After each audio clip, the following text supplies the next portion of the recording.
everyone, it's Jack with Generation Jak of the Cryton Chronicles with What's in the Box. And this is a Kickstarter game a friend let me borrow so I could make this video as well as test out the game some. It's called Ninja Camp. It's designed by Adam E. Dalton and was produced by Action Phase Games. So let's take a look and see what's in the box. It's 2 to 4 players. It's a pretty relatively quick game. Yeah, let's see. We've got the rule book. It was well done. It's got a Q&A in the back, which actually helped. Frequently asked questions, not a Q&A. But yeah, so yeah, that came in handy when we played a little bit. And we have here, these have already been sleeved very nicely in KMC sleeves, I believe, which I feel is a little too high quality for some games, but yeah, it works. They fit in real nice and snug. These are the starter cards for each player. Everybody will get a sprint and an evade card. And they kind of give you the little, they're like action cards or skill cards. So everybody will get to start with the same amount of skill cards, and so everybody's on the even playing field. Here we've got, get into those after. These are essentially all the other skill cards that will be used to make the map. There's 5 or 6 various skills. You got leap. Each will have a point worth, just the title pick, and then its actual ability when you play the card. There'll also be walls, which basically, when you lay out the map will be made up of these cards. The board will be, and you can't, as it says, it cannot be moved through, and it cannot be claimed. You got shadow, and yeah, so then there's trap cards. So you take the trap cards, the wall cards, and all the other skill cards, and you'll lay out a grid, and that's what you'll be playing on. And this can't be played, but it gives you a negative point if you happen to collect it. So yeah, so that's all of these. And stealth is one of the cards I thought was a little OP, but it's, I don't know, I'm still debating, but it might be more balanced than I thought. So, and plus it's worth 0 points, which is something to note as well. So it helps with balancing with the game. Alright, here are the actual meeples, which were actually pretty cool. Each color, there's, like I said, 4. You got black, white, purple, red. And they each kind of have their own little poses. I'm not sure if you can see that or not, but so you got the red one. I think purple's the one that I played. So I did not know this, but he's technically doing like a high kick.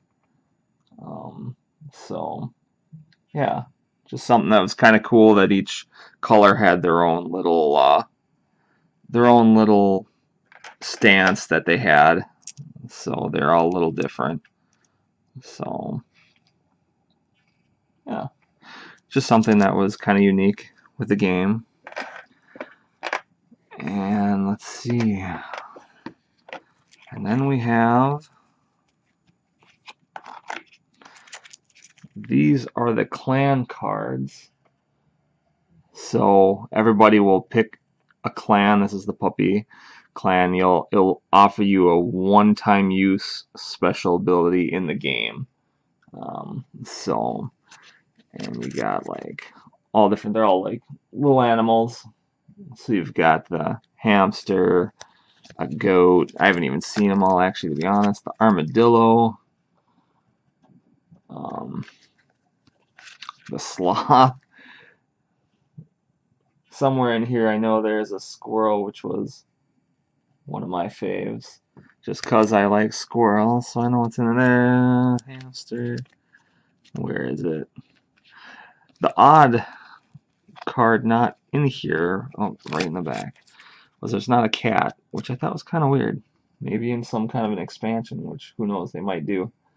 So, but for an example, move one space, not onto a trap, and then trade places with an opponent's ninja. So they give you that special ability that's generally a bit powerful, but you get to only use it one time. So, and yeah, so those are the clan cards. Everybody will pick a clan card and they'll get their starter hand, and you lay out the map and you'll play the game. And I'll show all that if I do the review and overview playthrough videos. This was just ad stuff, I believe. But this was a Kickstarter, so this was like the Kickstarter edition came with expansion packs or extra cards. I do not know if these are all going to be in the retail versions or if you would have to buy them separately. But the map being laid out, the grid is random, not only just in terms of shuffling and laying them out, but not all the cards are used. You can lay them out randomly as you're doing it, but then you have some of these other things that add more replayability to the game, and especially these activities. But first we'll go into like the badge cards. So the badges are, from my understanding, it's like this one here is the only one very specific. So at the beginning of the game, set this card aside. It's not as part of the game. For the training grounds, the first player to pass claims this card.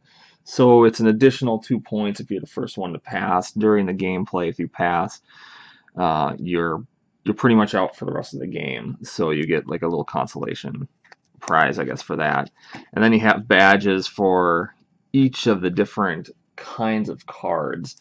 Skill cards, trap cards even has one. So I believe how this works, I've not played with the expansions or these additional modules, but from my understanding, it's the players who have the most of whichever kind of skill and or trap cards gets the additional like 2-point badge card at the end of the game to add to their total for victory points. So that's pretty cool.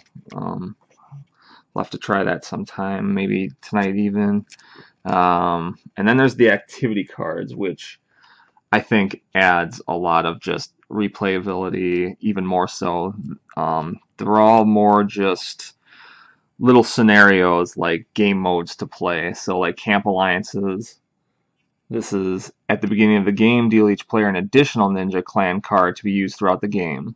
So not only would you get, like, say, the flying squirrel, but you could also then have the sloth, and you'll have 2 special abilities throughout the game to use that one-time use. Dojo Adventure, when you claim a dodge card, a dodge skill card from the training grounds, place the top card from the unused cards face up in the empty slot. So this also makes use of the cards that have not been used and laid out in the grid. So you'll take a dodge card, and when you pick that up, you would essentially replace this card. So it adds more cards to the grid and just kind of fun little things. Got Fun Run, Ghost Walk. So yeah, there's all these just little game modes that you can play that just kind of adds a little different twist to playing the game and a little more fun and a variety. So when moving, like tag, when moving with an ambush skill card, players may move into a space with any ninja instead of just an opponent's ninja. So basically ambush means you can hit another ninja one space away and then you take over their spot, but this would allow you to hit yours if for some reason that is a strategic move in your favor that gives you the option to do that. So yeah. So that is the activities pack here, and then you got the badges. And like I said, I do not know. These were Kickstarter based, and I didn't bag it. This is again a friend, so I do not know if these come in the retail, if that was part of the Kickstarter, or if they were just additional expansions that were given to Kickstarters as limited exclusives until they're released in retail. So, but otherwise, that is it. That's Ninja Camp. It's quite a bit of fun. I'll try to get up a playthrough and a review at some point here. Hopefully I can borrow it again so I can lay out the grid and do all that stuff and have a little more time with it. And otherwise, yeah, just keep an eye out for them, and thanks for watching. And again, this is Jack with Generation Jak of the Cryton Chronicles, and I will see you soon. Thanks.